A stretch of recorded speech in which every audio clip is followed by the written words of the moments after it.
¿Qué es el famoso V2 Max o el consumo máximo de oxígeno? ¿Por qué es interesante trabajarlo en corredores? ¿Cómo lo podemos trabajar? Pues si te interesa todo esto, coge papel y boli. No, que no, hombre. Lo intentaré explicar de una manera simple para que no necesites todo. Así que si te interesa todo esto, quédate hasta el final del vídeo y no te creas que solo te va a valer para distancias cortas como 3.000, 5.000 metros. El V2 Max o consumo máximo de oxígeno es la cantidad máxima que el cuerpo puede utilizar durante un ejercicio intenso. Así explicado de una manera simple, serían los caballos de un coche. Es un indicador clave en el rendimiento deportivo, pero no quiere decir que sea el único. Poco a poco se le está dando más importancia a otros determinantes como la fracción de utilización del oxígeno o segundo umbral o la economía de carrera.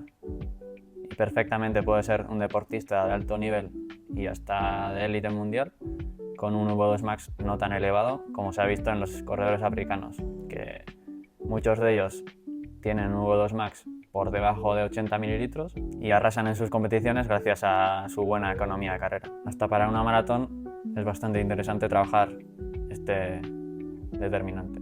La mayoría de corredores no trabaja directamente el consumo máximo, solamente os motiváis cuando os lo dice el Garmin, o sea, no seáis ilusos.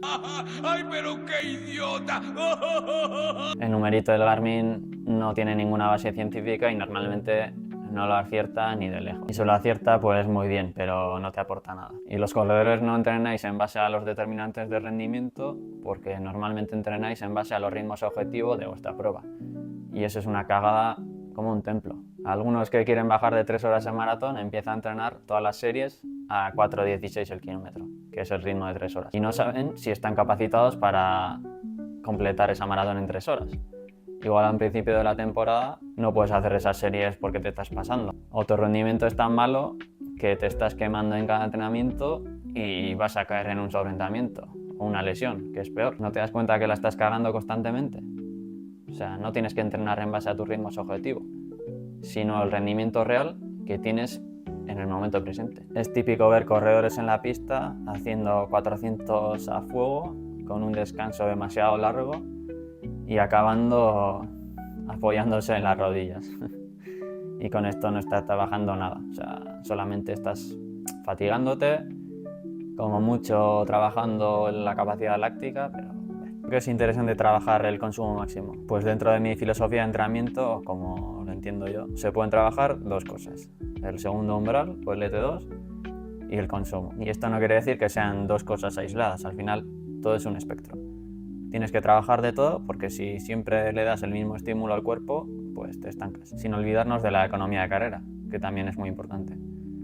Y no quiere decir que si haces un entrenamiento en Z2 o la famosa zona 2, no estés trabajando el consumo, o mejor dicho, no estés mejorando el consumo. Al final se ha visto que una de las cosas que mayor mejora aporta en el consumo máximo son las horas de entrenamiento durante años. Pero no tienes que ser un erudito para saber que si entrenas lo más cerca de estos dos puntos de inflexión, es decir, el LT2 y el consumo, pues mayor mejora aportará trabajar a esas zonas o a esas intensidades en concreto. Y huye de entrenadores que te dicen que hoy vamos a entrenar la zona 3 o la zona 4. Las zonas no se entrenan al final. No te das cuenta de que las zonas de entrenamiento vienen determinadas de los dos puntos de inflexión o un tercero, si añadimos el primer umbral, si es que lo hay. Las zonas de entrenamiento se basan en el segundo umbral y el consumo máximo. Y ahí salen las zonas de las famosas 5 zonas de Z1 a Z5, pero básicamente hay 3 zonas: por debajo del primer umbral, entre umbrales y por encima del segundo umbral. Ya está. ¿Cuándo podríamos trabajar el consumo máximo? Pues como todo depende. En este caso habría que ver el objetivo que tienes a largo plazo. Pues si es una maratón, lo más interesante sería trabajar el consumo máximo al inicio de tu preparación, ya que una preparación tiene que ir de lo más general a lo más específico. Es decir, al final de tu preparación tendrás que trabajar ya ritmos más específicos de maratón, con intervalos más largos, tiradas largas, olvidándote de trabajar la intensidad. Te preguntarás, ¿cómo puedo trabajar yo el consumo máximo? Pues como todo, depende.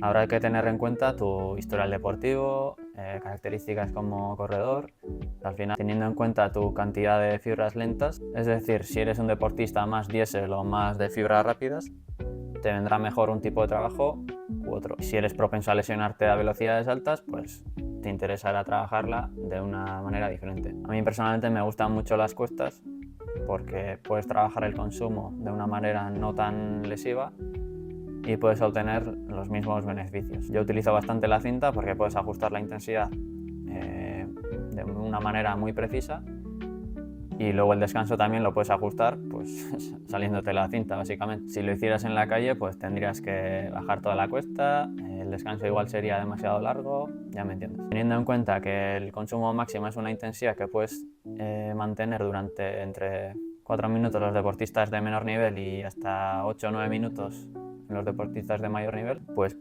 yo creo que en una sesión podrías trabajar esta intensidad durante 12-20 minutos de una manera intermitente, es decir, mediante intervalos. Las duraciones de las series pueden ser desde 30 segundos hasta 3-4 minutos, pero a mí no me gustan los intervalos tan cortos porque tienes que aumentar bastante la intensidad para llegar a esas frecuencias cardíacas del consumo máximo o esos consumos, y dentro de la sesión ten en cuenta que vas a empezar a trabajar el consumo máximo a partir de mitad de sesión o hacia el final, porque 30 segundos es un estímulo demasiado bajo para que llegues al consumo en los primeros intervalos. Estos intervalos de 30 minutos de esfuerzo y 20 de descanso, 40-20, son bastante famosos encima de la bici, pero lo que te digo, a mí no me gustan mucho, aparte de que la gente no es muy buena midiendo esta intensidad si no tienes la experiencia suficiente, y cuando hablo de intensidad me refiero a llevar un ritmo constante o medir su RPE o esfuerzo percibido. Y esto es un error típico de los maratonianos, que se olvidan de trabajar el consumo y al final es lo que limita su rendimiento en la maratón, que tienen el techo cerca del segundo umbral y al final pues no pueden mejorar este segundo umbral, logrando un resultado no tan satisfactorio en la maratón y pensando pues habrá que meter más tiradas largas o más. No. El error está en no trabajar el consumo máximo al inicio de tu preparación. En cambio, para un 5000 será la parte gorda de la planificación en el periodo específico, trabajando por encima del ritmo de 5000 y metiendo sesiones sueltas al ritmo específico de un 5000 pues en ocasiones contadas, ya que como digo siempre las sesiones a ritmo específico están sobrevaloradas, quitando la maratón, que hay que trabajar bien el ritmo específico para ser lo más eficientes en una prueba que dura más de 2 horas. ¿Qué intervalos puedes diseñar para el trabajo del consumo máximo? Pues yo te recomiendo el libro de High Intensity Interval Training. Ahí tienes un montón de ejemplos, empezando por repeticiones cortas de 30 segundos hasta repeticiones largas de 4 minutos, o trasladándolo a los corredores, pues puedes empezar haciendo 15 de 200, recuperando en parado, o si ya tienes un poquito de experiencia, pues 100 metros al trote, hasta progresar, pues hacer sesiones de 12 por 500 o intervalos más largos de 6 por 2 minutos, 6 por 3, 8 por 600, 8 por 800 ya en corredores con más experiencia y nivel. Aquí lo más importante es que tienes que respetar el ratio de trabajo y descanso, es decir, que tienes que tener un descanso con una duración parecida al intervalo. Eso en repeticiones largas. En los intervalos cortos sí que puedes jugar a recortar un poco el descanso, pero si el descanso es insuficiente puedes echar toda la sesión a tomar por culo, así que mejor que mantengas ese ratio 1-1. Si vas a empezar un bloque de trabajo del consumo máximo, habrá que medir la intensidad durante las sesiones, ¿no? Para ver si estás realizando bien las sesiones, básicamente. Utiliza el pulso, no le tengas alergia. La idea de este tipo de entrenamientos es acumular el máximo tiempo posible por encima del 90% de la frecuencia cardíaca máxima. Es por ello por lo que no me gustan mucho los intervalos cortos de 30 segundos, 200 metros, ya que te va a costar llegar a ese 90% de la frecuencia cardíaca máxima durante la sesión. Llegarás a superar este 90% hasta mitad de sesión igual. Y están bien los brazaletes ópticos que se han puesto de moda ahora mismo, pero estos tienen un retardo, ya que estos miden la frecuencia cardíaca en base al flujo sanguíneo que leen pues encima de la piel. En cambio, la banda de pecho está midiendo la frecuencia cardíaca mediante el impulso eléctrico del corazón. Así que es más fiable y más interesante cuando estás trabajando intervalos cortos y de alta intensidad. Y te preguntarás, vale, ya te he metido esta chapa, pero yo quiero medir mi consumo máximo.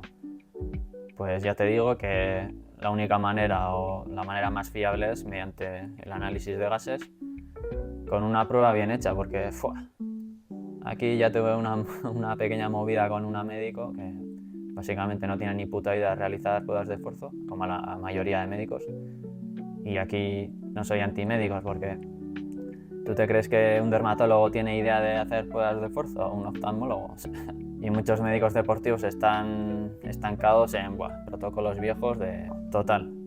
Que si quieres hacerte una prueba de este tipo, consúltalo con tu entrenador si lo tienes, porque según la prueba que te hagas, esos reconocimientos médicos famosos igual no te valen para nada. Pero por otra parte, ya te voy a decir que este numerito mágico al final no te vale para mucho.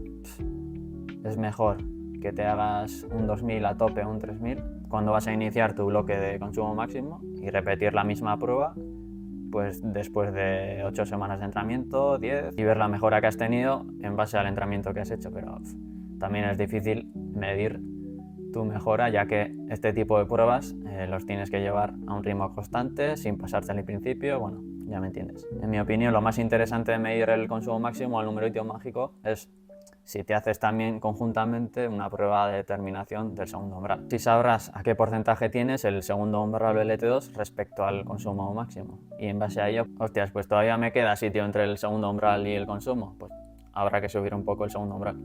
O, ostras, pues mi segundo umbral y consumo máximo están cerca. Pues habrá que levantar el consumo máximo. Si es un poco como juego yo con el entrenamiento y ver mis debilidades para ver un poco mis debilidades y mejorarlas. Vale, ¿y durante cuántas semanas tengo que trabajar el consumo máximo? Pues depende. Este tipo de trabajos de alta intensidad te ponen en forma más rápido que otras intensidades más bajas y no necesitas tanto tiempo para mejorarlas. Yo creo que con un bloque de 6 a 8 semanas podrías mejorar tu consumo máximo con creces. Y luego lo que puedes hacer es mantener una sesión cada 2 semanas o así, igual no tan específica, mediante una sesión de cuestas o así. Y esto lo digo sobre todo en el caso de los maratonianos, que no tiene sentido mantener este tipo de sesiones a alta intensidad y alta velocidad durante el final de tu preparación, porque el riesgo de lesión aumenta y eso no nos interesa. Y para finalizar, como resumen, que no te olvides de trabajar esta cualidad. Es mucho más importante que lo que piensa la mayoría de corredores. Muchas veces es el mayor limitante que te hace estancarte o no mejorar durante tus pruebas de larga distancia. Así que trabájalo con cuidado, cuidado con la velocidad. Si eres propenso con las lesiones, lo puedes implementar mediante las sesiones de encuesta. Y nada, esto es todo y a seguir entrenando.